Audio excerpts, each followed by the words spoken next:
this is the Tsarist regime's problem. It needs to be able to compete in the international system. That means it needs a modern military and modern industry to underwrite that modern military. So it needs armaments, it needs steel, it needs chemicals. For that, you need workers.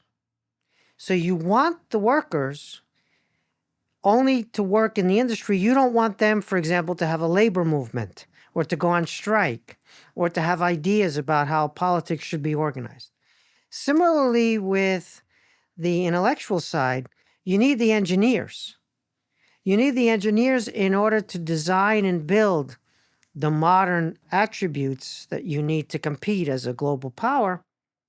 But you don't want those educated people to have their own ideas and values about politics, about whether you'd want an autocratic government like the Russian regime has, or you'd want some other type of government.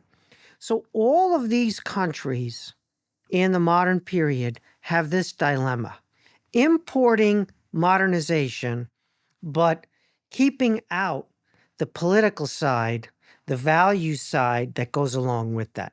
So they need to have some way to repress and control the working class organization, movement stuff, and the university educated intellectuals. That's a problem we still have today. The Iranian regime now has that problem. The Chinese regime in Beijing has this problem. The Soviet Union had that problem. Contemporary Russia has that problem. How do you bring in modernity, meaning you have tanks, you have airplanes, or you have AI, but keep out, for example, separation of powers, freedom, property rights, all the things that undermine your dictatorial rule? So the Tsarist regime was a quintessential example of this fundamental dilemma. So modernization is not a sociological process that kind of just happens. It's a geopolitical process. You modernize because you need to compete in the international system. So if somebody has ships made out of steel, you either have ships made out of steel or they're going to show up at your door like we did to Japan and tell you that they're in charge now. I thought this was one of the most interesting takes in your first volume, that modernization is not this inevitable process, but is instigated by this ruthless geopolitical competition. Do you think that still applies in today's world? Because yes, there are pockets of conflict in the Middle East or in Ukraine, which would motivate the key powers there to want to have modern militaries and modern technologies. But through most of the world, the odds that if France falls behind technologically, if their AI is worse, that Germany is going to take over, is just sort of unthinkable. So this dynamic where in order to ward off colonization or other great powers, you need to stay at the cutting edge of technology and also have the up-to-date political processes. Is that still a drive which moves countries forward? If you have an autocratic regime, it is existential for you every day. So you want to compete. France can compete or fail to compete, and its political system is not at risk. No one's going to say the regime is illegitimate because someone else beat them in AI.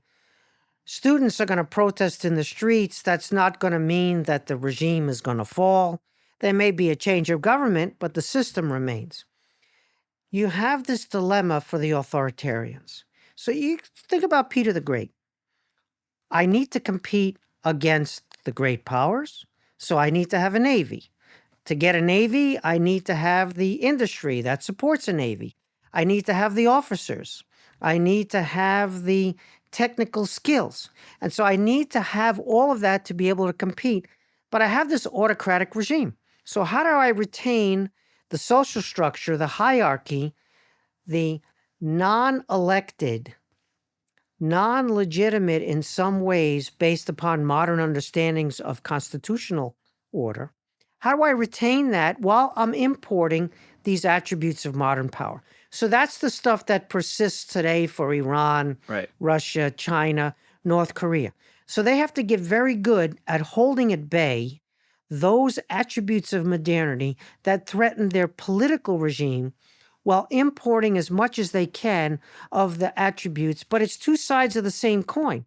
the thing that gets you the engineers also gets you the possible political ideas. And so the Tsarist regime begins to repress the very thing it needs to compete in the international system. It represses the working class, and it represses the engineers and the intellectuals, without which it can't be a great power, without which it can't compete, but with which its political system is threatened. So the amount of repression is an important question. We would call this a vegetarian regime compared to the carnivores like Stalin's regime or Hitler's regime in terms of the degree of repression. But the dynamic of being compelled to exercise repression against the very people you need like oxygen, that's the dynamic that we see in Tsarist Russia and that we still see today in a certain form.